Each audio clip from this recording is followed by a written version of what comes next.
Hi Hi guys, so manonood kami again ng for another horror. vlog. My name is Wait and she's Lyra. Okay, and manonood kasi kami guys ng horror right now. Ayun guys, ito na. And guys, kung Nakakita ba? makikita nyo guys, wait lang guys. Pamana yan, pamana.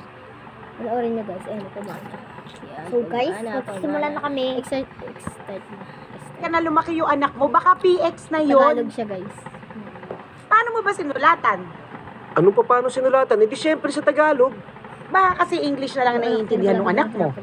Mayra, babayaran naman kita eh. Ililipat na ng asawa ko ang anak ko sa ibang lugar. Baka hindi ko na siya makita. Sorry, Donald, business is business.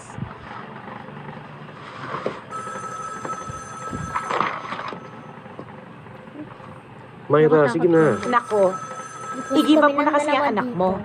Eh, maldita naman yung asawa mo eh. Lumabas siya kasi. Iniwanan mo nga yung pagpapari mo dahil sa kanya, tapos anong ginawa sa'yo? Ayan, iniwan ka rin. Nanonood pala kami. Alam mo, dapat yung parte nga ng buhay mo, dapat tapos na yung chapter na yan. Dapat close na. Naiba pala ako guys. Phone. Tungkol daw po sa uncle nyo? May uncle ako? May uncle ba tayo?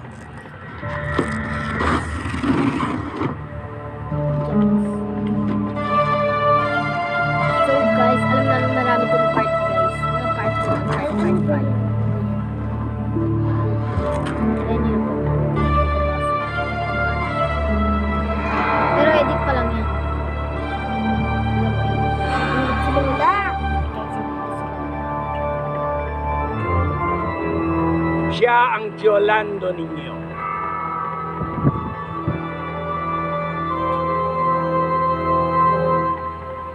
Patay na ba yan? Ayan o, may piso na sa mata. May ganon, di na gumagalaw. Patay na. Shh, magbigay galang naman kayo. Isipin nyo, Isa. no? Binabasa at pinapanood ko lang siya eh. Bakit? Huh? Ano ba yan si Uncle? Magaling na horror writer yan. Ang daming award. Yung famous ngayon, Maria Clara noong araw, marami siya noon. Wow, is that true? Oo, Wow. Eh bakit mo naman alam? Eh paano naman? Walang ginawa yan si Donald kundi manood ng lumang pelikula. Tita, ang Mm. ganda oh. alam niyo ba nung bata pa ako, ha? Panunuorin ko yung mga pelikula niya nakakatakot. Takot ako. Tatlong gabi ako di makakatulog. Pero panunuorin ko ulit kasi ang galing eh. Di kasi ako nanonood ng Tagalog eh. Baduy. Kaya sigurado ako yung mga gawa ni Uncle, baduy. Sige ka, marinig ka ni Chong. Patay na. Ang